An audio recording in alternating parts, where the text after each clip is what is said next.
Vale, ¿conocéis este Valere, no? ¿No? ¿Sí? Vale, muy bien. Bueno, yo no he venido a asustar a nadie, ¿eh? Yo solo he venido a hablar un poquillo de por qué creo, primero, tres preguntas fundamentales. ¿Por qué es importante? ¿Qué deberíamos hacer en esto? ¿No? O sea, y lo tercero es, o sea, a partir de aquí, todos como sociedad, cómo podemos generar un cambio. Entonces, yo, como ha dicho quien me ha precedido, soy médico geriatra. ¿Sabéis lo que es un geriatra, no? ¿Sí? Lo contrario del pediatra. Entonces, yo me dedico a atender personas mayores, pero me dedico a los cuidados paliativos.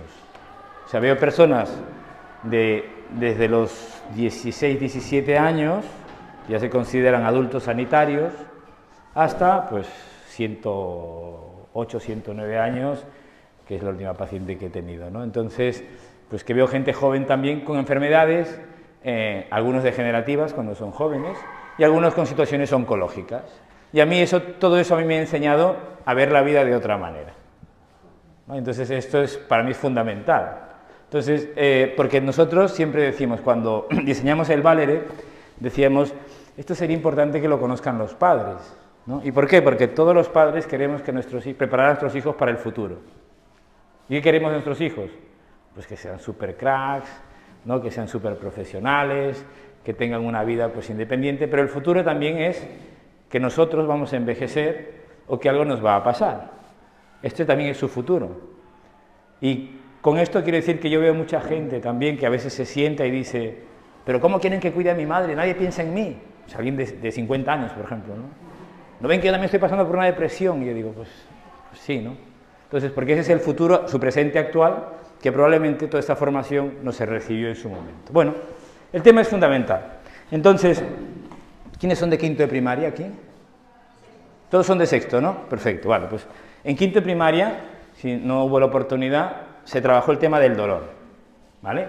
Y en sexto de primaria se trabaja la vulnerabilidad, ¿vale? ¿Por qué? Porque el tema del dolor no solo es físico. Entonces, todas las personas, nosotros todos, ¿quién de vosotros se ha pegado un tortazo alguna vez? Todos, ¿no? Vale. ¿Quién de vosotros se ha sentido triste alguna vez? ¿Quién de vosotros se ha sentido solo alguna vez? ¿No? Vosotros no. ¿Y quién de vosotros ha sentido que es que realmente salir para el trabajo o a la escuela o hacer alguna cosa no tiene mucho sentido, ¿no? Entonces, todas las personas, y sobre todo las personas en situación de enfermedad avanzada, tenemos 4 dimensiones, y esto es fundamental. Pero ahora hablaremos de esas 4 dimensiones. Y el dolor, estas preguntas que os he hecho aquí a vosotros, pues también se las hacemos a las niñas, ¿no?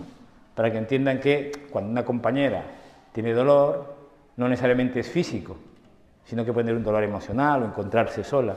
Y saber dar la respuesta adecuada a esa situación, que esto es fundamental. Porque todos los que estamos aquí, ¿sabéis que nos vamos a morir o no? La tasa de mortalidad. ¿Y sabéis cómo vamos a morir? No, pero ¿sabéis cómo vamos a morir? Es una pregunta del examen que yo hago a mis alumnos. Ya la estoy diciendo aquí, que al final viene dentro de poco. ¿Cuántas formas de morir hay? Más o menos, imaginaros. ¿Ah? ¿Cuántas? Una. Vale. Hay 4 formas de morir. Y esto es claro. Todos los que estamos aquí nos marcharemos, me gusta hablar de esta manera, nos marcharemos de una de las formas. Una de ellas es la muerte súbita. O sea, yo ahora mismo, siempre como soy consciente de ello, soy consciente de que en un momento de la vida estás haciendo tu vida normal y algo te pasa y te da un infarto o te pilla un coche o pues, cualquier cosa, ¿no? Incluso cuando yo era estudiante de medicina, algo que recuerdo perfectamente y que medité en ese momento, decía, cuando eres estudiante, ¿hay algún médico aquí? Bueno, que dirá que lo que estoy diciendo es cierto.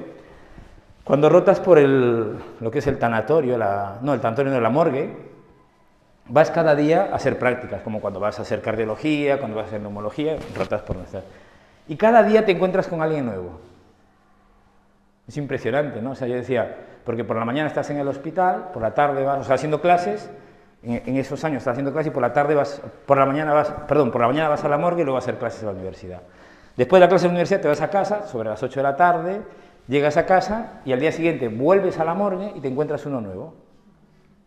Y te quedas pensando, ¿no? Te encuentras un chaval nuevo, un tío que se fue a jugar al fútbol, alguien que lo atropelló el coche, alguien que lo asaltaron, alguien que lo mataron, y hay que ver por qué se murió. Entonces, mi reflexión personal es, ¿no?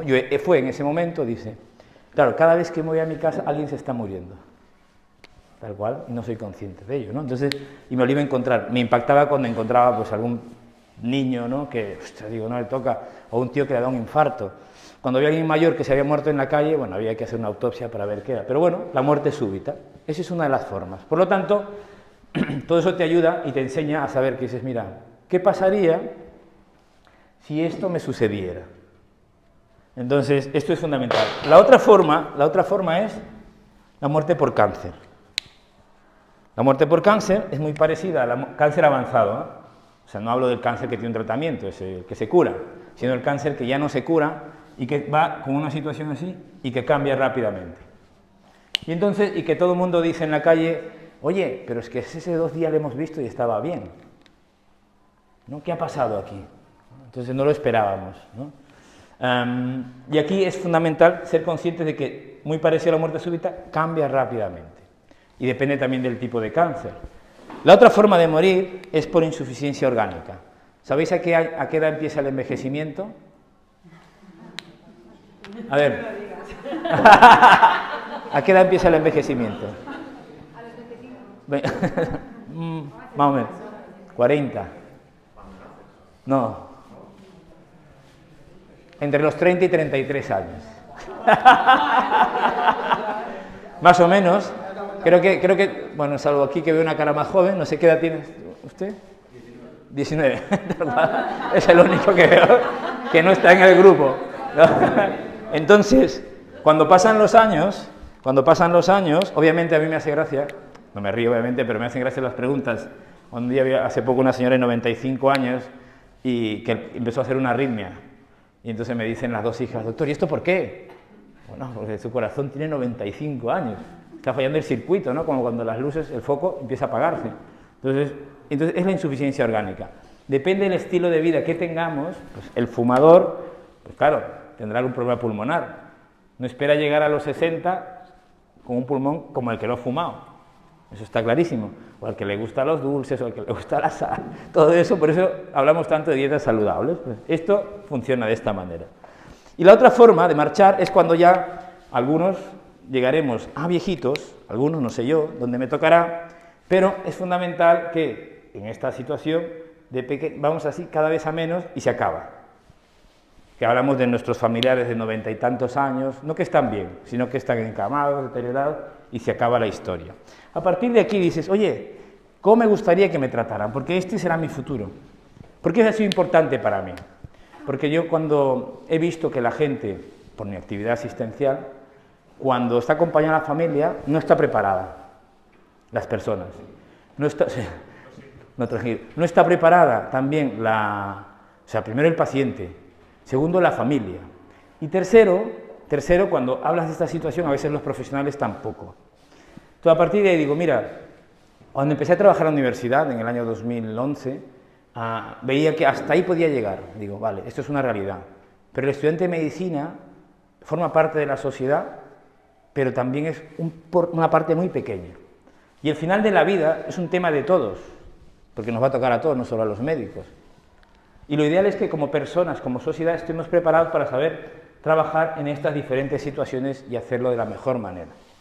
Que a veces es un tabú hablar de este tema, pero es verdad que si estamos preparados para trabajar en estas situaciones, el impacto emocional va a ser menor. Es inevitable que haya dolor. Pero cuando tenemos una situación consciente de ello, el impacto es... Yo no puedo evitar que la persona que está acompañando se estrelle contra la pared. Pero sí lo que busco es que pueda poner las manos, para que no haya tanto golpe. Entonces, y tomar las mejores decisiones del paciente y evitar muchas veces los traslados innecesarios al hospital. La pregunta es, ¿cómo me gustaría que me trataran a mí si yo estoy en una situación así? ¿Cómo me gustaría, porque eso lo hablo con mis hijos, con mi mujer, cómo me gustaría, ¿no?, que se lo explicaran a mi familia, o sea, los profesionales están formados cuando yo esté en una situación así? y cuánto me gustaría que formaran a mi familia en esa situación. Esto es clave. Entonces, a partir de aquí, yo os cuento, ¿no? Un día llegué a casa, yo soy padre de 5 hijos, y entonces le dije llegué pues de una residencia, en una residencia solo hay una enfermera a ciertas horas y no hay médico, vas puntualmente. Entonces había un señor encamado 10 años, con una enfermedad neurodegenerativa, solo miraba el techo, no había más. Claro, entonces yo lo encuentro así, y tenía una neumonía, y a partir de ahí dices, oye, con lo cual no podía tragar. ¿No? Y aparte, como estaba encamado, no podía tragar, antes algo comía y tenía dificultad respiratoria. Lo más sencillo en esta situación era coger al paciente y derivarlo al hospital, como siempre se ha hecho. A mí nadie me dijo que era importante para este paciente y él tampoco, hace 10 años, puede decir que era importante para él. O sea, lo más importante es ser conscientes, digo, de saber dejar marchar, porque a algún momento nos marcharemos. Lo que queremos es, a mí personalmente yo, marcharme bien. ¿No? Cuando uno se compra una casa nueva, todo funciona perfectamente, pero cuando la casa tiene 40 años, ya te peta una tubería, te sale una cosa por ahí, te sale otra cosa por allá, y es importante cuidarla. Entonces, en ese momento digo, bueno, lo más fácil es derivarla al hospital, pero obviamente yo no conozco a este paciente. ¿Quién le conoce mejor? Sus hijos. O sea, ¿quién conoce mejor? ¿A quién os conoce mejor a vosotros? Vuestros hijos. Como a mí me conocen los míos. El día que yo tenga, si llego a esta situación y tengo una demencia, nadie va a decir, ostras, ¿cómo era papá? ¿No? Porque yo estaré así encamado, o no, o si me da un ictus, nadie sabrá cómo era yo. Pero sí, que lo voy machacando, entre comillas, indirectamente, sobre qué me gustaría a mí o cómo me gustaría que me trataran. A partir de ahí llego a casa, eso ya fue hace unos años, y le digo a entonces en ese momento eran 3 hijas, digo, me gustaría conocer a vuestro padre a través de vuestros ojos. ¿Y qué sería importante para él? Porque tenemos 2 opciones. O le derivo al hospital, y entonces entrará en un círculo que siempre llegará al hospital, le pondremos una vía endovenosa y seguiremos tratamiento antibiótico y seguirán haciéndose las cosas. Porque al día de hoy, los fármacos que tenemos son muy potentes y las máquinas que tenemos también. El tema es respetar la situación de cada paciente para cuidarle mejor. Esto es fundamental. Hay que hacer lo básico. Lo básico quiere decir lo ordinario en ese momento concreto. Ese paciente, por ejemplo, llegaría al hospital, se hace todo ese ciclo, se podría morir en el hospital, pero nunca se le llevaría a la UCI, porque llevarle a la UCI sería extraordinario, pero sí se le pondría todo ese ciclo. A partir de aquí, las hijas dicen, no, al hospital, dice una de ellas, y las otras dijeron, no, papá nunca quiso estar así y nunca nadie se sentó a hablar con nosotros. Nosotros queremos que las cosas marchen bien y pues llevarnos a casa. Entonces a partir de ahí dijimos, pues a casa, ¿vale? Entonces dijimos, bueno, pues vamos a llevarle a casa. Hay 2 opciones, porque como son pacientes crónicos, no quiere decir que se vaya a morir. Entonces vamos a intentar ver cómo evoluciona, pero si no va bien, le cuidaremos para que no sienta las molestias. Le dormiremos su conciencia, eso no es eutanasia, luego lo explicaré, sino dormir su conciencia. Porque nosotros no ponemos fármacos para que las personas se mueran, sino cuando somos conscientes que se están muriendo, es donde dormimos la conciencia para que no se enteren. Eso es diferente. Entonces a veces la gente me dice, usted es el doctor de la muerte, ¿no? Y digo, a ver, o el que ayuda a morir, tampoco. Yo no ayudo a morir a nadie. Yo soy un profesional, un médico, que ayuda a vivir el proceso final de la vida hasta que dura. Lo que no quiero es que el paciente sufra, que esto es muy diferente. Y a partir de ahí pues se decidió, el paciente lo llevamos a casa y pues murió al día siguiente acompañado de sus hijas, ¿no? Se pusieron de acuerdo ya. Entonces yo llegué a casa y le dije esto, pues era un domingo, estábamos comiendo y le digo a mis hijas, le digo a mi mujer, oye, he encontrado este caso, ¿no? ¿Tú qué harías? Le digo a mi mujer. Mi mujer dice, bueno, como ya me conoces, yo te dejaría marchar. Hombre, después de tanto tiempo así. Y entonces me dice, mi hija mayor también dice, bueno, sí, yo también te dejaría marchar. Y la segunda dice, no, yo te llevo al hospital. Y yo dije, ¿y tú? Y cada uno dice, bueno, lo que diga mamá. Dijeron los demás, ¿no? Entonces, a partir de ahí, yo, claro, me quedé preocupado un poco por la segunda, ¿no? Entonces digo, oye, ¿tú? Digo, ¿por qué me llevarías al hospital? ¿No? Y entonces, bueno, porque yo no quiero que te mueras. Entonces, esto es clave, ¿no? Entonces, es fundamental ser consciente. Ser consciente que nosotros, a este nivel, al nivel de vuestros hijos, tienen que aprender primero a diferenciar los tipos de dolores. Y saber primero en quinto de primaria y en sexto de primaria, que hay una situación de pues, dependencia, hay una situación de enfermedad, una situación de saber acompañar y un duelo que hay que trabajar. Porque nadie se quiere marchar, pero nadie quiere vivir mal. Entonces, a cada uno le tocará lo que le toque. Esto es fundamental, o sea, a cada uno le tocará lo que le toque. Entonces, la pregunta es, en esta situación, como a cada uno le tocará lo que le toque, a partir de aquí, ¿qué sería importante para cada uno, por ejemplo, ¿no? Yo siempre le digo a mi mujer, oye, hace unos años cuando se murió el Rubalcaba, recordáis el Rubalcaba, ¿no?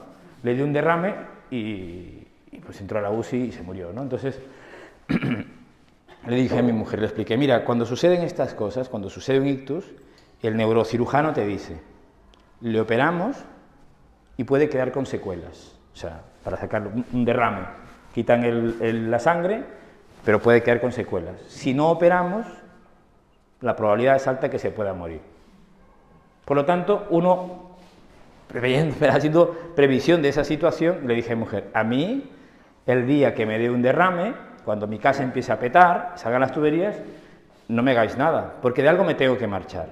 O sea, no me dan un derrame a los 20 años, salvo que venga de fábrica, que tengas un aneurisma, alguna cosa, pero cuando tienes, yo ahora tengo casi 50, de aquí a unos años a veces me mareo y digo, uy, ya estoy empezando con la hipertensión, a veces me duele la rodilla y digo, uy, ya no pasa nada, digo, sigo tirando.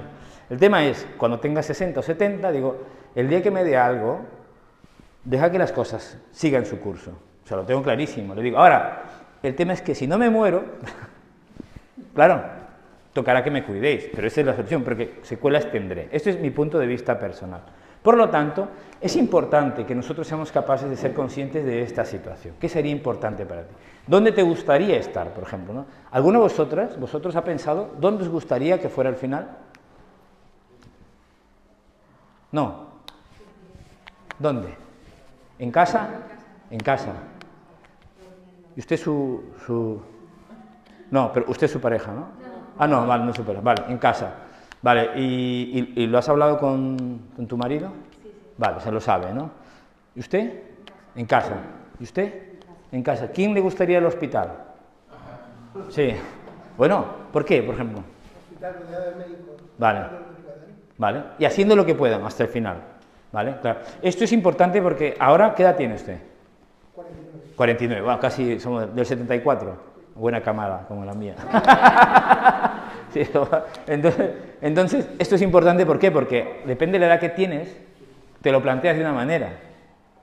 Entonces, a mí el problema es cuando a veces tengo un paciente de 89 años y que le digo, oiga Ramón, ¿y usted cómo ve las cosas? Y hay gente que me dice, bueno, doctor, ya tengo 89 años, yo ya he vivido, o sea, lo que venga sin sufrir. Pues bueno, entonces, porque sabes que tiene un cáncer avanzado y entonces, pues, esto, desde el punto de vista emocional, será mucho más sencillo. El tema farmacológico, pues es más matemático, pero emocionalmente será más sencillo. El problema es cuando Ramón, voy a ponerle Ramón, tiene 89 años y le digo, Ramón, ¿y usted cómo ve las cosas? Y Ramón dice, bueno, mi padre vivió hasta los 103. Entonces, aquí tenemos un problema, porque Ramón no llegará a los 90. Entonces, el tema emocional será complicado de cuidar. Entonces, en esa situación física, es cómo nos gustaría, por ejemplo, ¿no? ¿Creéis que la gente quiere tener dolor? No. Pero hay personas que intentan aguantar el dolor al máximo, porque le tienen miedo a veces a la morfina o fármacos, pero la morfina no es para quitar la vida a nadie, ni para sedar. Eso es bueno saberlo. La morfina solo se utiliza para controlar el dolor y la sensación de ahogo. Así que no tengáis miedo si en algún momento ponen morfina. Las dosis para sedar son muy altas, pero no son las que usamos nosotros al final de la vida.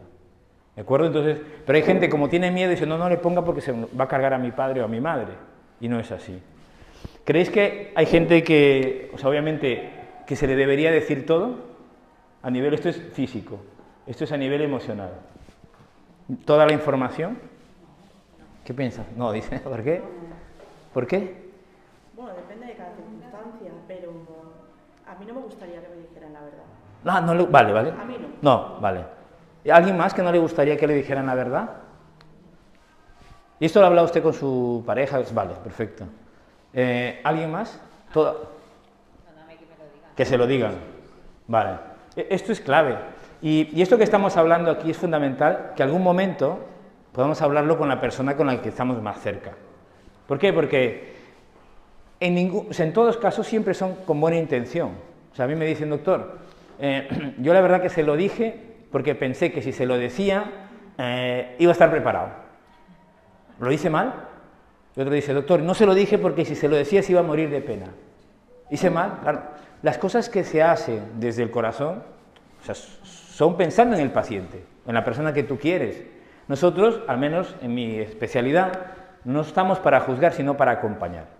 Pero eso hay que explicárselo también a la sociedad, que nosotros no estamos para juzgar, sino acompañar en esos momentos. Por ejemplo, mi padre y mi madre son médicos, y mi abuela de 97 años, 98, murió intubada 5 veces en el hospital. Mi abuela, que estaba bien hasta los 97, un día hizo una neumonía, y me dice mi tía, que la hermana, son 2 hijos, que también es médico, me dice, la abuela se ha puesto mala, me enseña la radiografía, le digo, pues sí, bueno, con la edad que tiene, vamos a darle antibiótico y ver qué pasa. Pero como uno es pediatra y el otro es urólogo, pues esto no lo ven al hospital. En el hospital se complicó, a la UCI, y en la UCI un tubo, estuvo así como 2 meses y medio entre un tubo que respiraba, no respiraba, y al final, pues terminó complicándose y se murió. Entonces, yo, obviamente, sin decir muchas cosas, de lejos iba sugiriendo, pero cuando acabó, mi abuela falleció, dice mi padre, hemos hecho lo que hemos podido. Entonces yo le miré y dije, bueno, le abracé, porque se había muerto su madre. Para mí era mi abuela, que también hay un vínculo, porque soy el nieto mayor, pero él era su madre, y él había hecho lo que había podido. Entonces, más que juzgar, a mí me toca acompañar. Digo, sí, papá, ¿no? Le di un abrazo porque había muerto su madre, ¿no? Entonces, desde el punto de vista emocional, nos toca acompañar, no hacer un juicio. Decir la verdad, no decirla, depende de cada paciente. Desde el punto de vista social, ¿creéis que hay gente que quiere morir sola? No. Y si alguien te dice, yo quiero morir sola, déjame, ¿qué haces? ¿Qué hacemos? ¿Ah? ¿Pero por qué crees que la gente, si alguien te dice que quiere morir sola, por qué crees que lo dice? Porque a lo mejor no quiere ser una carga. Vale. No quiere ver que las otras personas que le quieren sufran. Entonces, a veces hay que enseñar que eso se puede solucionar, porque si ve que el otro sufre, preferible no estar a su lado. Entonces, esto es fundamental. Y eso, para eso tenemos que intentar naturalizar este proceso en nuestra sociedad para que el impacto sea menor. Al menos es lo que intento yo en casa, con los alumnos de la universidad, con los colegios, porque este proyecto está aquí, pero también lo tenemos en otros colegios, ¿no? Y ahora hemos comenzado también pues, en La Farga, bueno, lo tenemos en Salesians de Rocafort hace ya varios años, trabajando estos temas. A partir de aquí, del punto de vista espiritual, ¿no? Del punto de vista espiritual es importante. Yo digo, no solo se mueren los creyentes, se mueren, ¿no? O sea, cuando dice, bueno, hay que traerle un cura, no, hombre, hay que esperar, ¿no? Cada uno tiene sus creencias. La espiritualidad no tiene que ver con religión, sino con la trascendencia personal y la pérdida del sentido de cada uno. A partir de ahí, es importante que nosotros sepamos escuchar, porque incluso cuando alguien está en situación de enfermedad avanzada, te puede decir cosas que puedan herir tu propia sensibilidad sobre tu propia religiosidad. Si tú eres pues, judío, si eres cristiano, si eres católico, si eres agnóstico, eres ateo. Pero es importante valorar cuál es la situación espiritual de esta persona. Entonces, 3 preguntas que enseñamos nosotros es que deberíamos hacer, claves para todas las sociedades. ¿Tienes alguna creencia en concreto en estos momentos que te ayude? Primera pregunta. Y la gente, pues como hay una cultura católica, al menos en mi experiencia, qué locura, qué tal. Hay gente que dice, no tengo ninguna. Bueno, la segunda pregunta es, ¿esto que me ha comentado, ¿no? le ayuda? Y a partir de aquí te dicen, bueno, en principio, dice, bueno, sí, no, ¿tiene con quién compartirlo? Tercero. ¿Por qué? Porque a partir de ello voy a buscar una persona para que le ayude en esa situación concreta. Si me pide a mí pues un cura, le buscaré un cura. Si me pide un rabino, le buscaré un rabino. ¿Me explico, no? Esto es fundamental. Entonces, en estos momentos, es clave que nosotros sepamos ser conscientes de estas 4 dimensiones para poder acompañar. ¿Y por qué?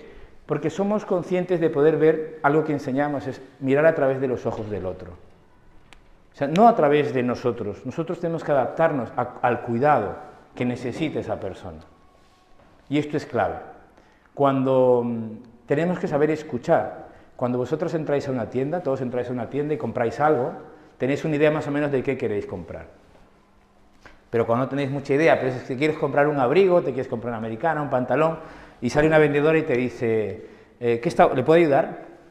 Y tú dices, bueno, sí, mira, estoy buscando algo así. Entonces ya detecta tu estilo de comunicación, va recogiendo toda la información y de acuerdo a eso, si tú vistes con traje, no te va a traer ropa de hippie. Te traen una ropa similar a la que tú tienes, que más o menos te puede gustar, y los colores. Tú al final terminas comprando. ¿Pero por qué terminas comprando? Porque esa persona te ha escuchado. No te ha enseñado otras cosas que tú no querías, sino te ha escuchado lo que tú estabas buscando. Y una persona en situación de enfermedad avanzada te manifiesta cosas. Y esas cosas son las que nosotros tenemos que ser capaces de escuchar.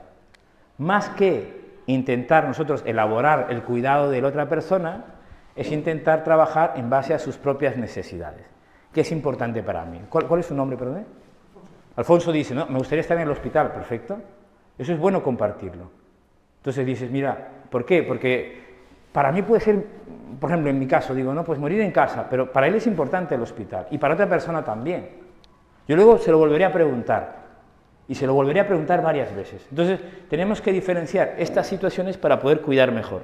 Y eso es fundamental que vuestros hijos lo tengan presente, y que tengan presente que, al final, cuando se miran a través de los ojos de otro, seremos capaces de detectar sus necesidades. ¿Por qué? Porque nosotros, cuando una persona se está marchando, lo que queremos es que, en este momento concreto, antes de marchar, seamos capaces de detectar estas 4 dimensiones. Y si alguna hay que cuidarle, es importante saber detectar el sufrimiento. Porque ahora que la eutanasia tenemos la ley ya está despenalizada, tenemos que ver que las personas no se levantan de la noche a la mañana pidiendo eutanasia. Han pasado por unas fases muy concretas. Y esas fases tienen que ver con el sufrimiento. Yo le explico esto a los alumnos. Es como cuando uno tiene un novio y una novia, son 4 fases, porque aparte fue mi tesis doctoral hace años. Entonces, la primera fase es un pensamiento esporádico. Este chico, esta chica no me conviene. Lo piensas. Luego pasas por una segunda fase. Pensamiento mantenido. Todos los días le das vuelta. Este chico, esta chica no me conviene. Luego ya pasa a una tercera fase que es una manifestación. Se lo cuentas a tu mejor amiga o a tu mejor amigo. Esta chica, este chico no me conviene. Vuelvo al mismo. Vivir así no tiene sentido. Segunda fase, todos los días. Es que de esta manera no tiene sentido, no tiene sentido, no tiene sentido. Tercera fase, se lo cuentas a alguien. Así no quiero vivir. Y la cuarta fase es cuando te suicidas, cuando pides ya directamente, vas al médico y tal, y dices, quiero la eutanasia. Cuando un chico y una chica decide terminar con la pareja, aquí ya no hay vuelta atrás. O sea, porque ya lo tienes súper meditado. Cuando llegamos a este momento concreto de la vida, las personas ya lo tienen súper meditado. Un día me llama una señora y me dice, mire, pues me han dado su teléfono, tengo un familiar, un amigo, me dice, es el marido de una amiga que tiene una enfermedad degenerativa, tiene 50 y pocos años, degenerativa, y quiere la eutanasia. No quiere hablar con sus hijos, no quiere hablar con ella, les trata mal, ¿no? Y entonces me dice, ¿qué le puedo decir? ¿Qué le puede decir? ¿Qué le puede decir? Pregunto yo. ¿Qué le puede decir? Nada. ¿Qué le va a decir? Porque le digo, ¿qué le va a decir? Nada, porque si usted estuviera en una situación así, no sabe cómo se sentiría. O sea, es lícito probablemente que él piense de esta manera. El tema es que nosotros como sociedad, ¿qué me pasa a mí cuando encuentro estas situaciones? Porque fue mi tesis, es recoger el sufrimiento. Primero, en mi caso concreto, pues abordarlo cuando ya empieza a haber una manifestación o incluso antes. ¿Algunas ha pensado que vivir así no tiene sentido? Entonces digo, y cuando la gente te dice, así no tiene sentido, no quiero vivir así, hombre, normal. Yo no sé cómo se puede sentir normal. Yo tampoco probablemente en esa situación quisiera vivir así. Ahora, el tema es, ¿qué cree usted? ¿No? Porque tiene 2 opciones. La eutanasia es legal. pero también es verdad que también tiene una opción de que le podamos cuidar. Mientras se lo piensa, ¿qué le gustaría que hiciéramos juntos? Te metes en el papel, porque os tocará cuidar. Ahora somos cuidadores, en mi caso y en el vuestro también, si tenéis algún familiar, pero en algún momento os tocará ser cuidados. Y es comprensible que pensemos que podremos pasar por estas fases, porque ahora somos independientes, autónomos, y algún día nuestros hijos nos tendrán que cuidar. Por lo tanto, es fundamental saber reconocer cómo me gustaría que me trataran. Oye, en principio, ¿quieres que hagamos algo juntos? Pues escribimos el legado, ¿cómo quieres que alguien nos recuerde? Y vas trabajando. Y la gente cambia su situación.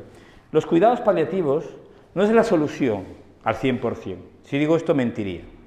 Pero sí es verdad que cuando permites que la persona hable, permites aliviar el sufrimiento. Entonces, aquí y en cualquier parte del mundo, de todos estos que querían morir, un 97% cambia su percepción frente a la muerte, porque le cuidas, le escuchas lo que ha sentido su vida, y al final obviamente les sedas. Cuando están en una situación de enfermedad avanzada, cuando ya están sufriendo físicamente o emocionalmente, antes que se muera, duerme su conciencia, para que no se entere.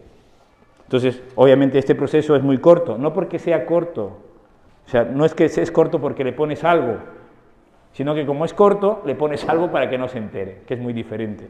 Y entonces, sin embargo, hay un 3% que sí, a pesar de la intervención, quiere la eutanasia. Eso es donde ya es un tema ya cuando hablamos con los profesionales de qué hacer en estos casos. Pero nosotros como sociedad, que es la parte que nos toca, es que podemos aliviar este sufrimiento trabajando estos puntos concretos.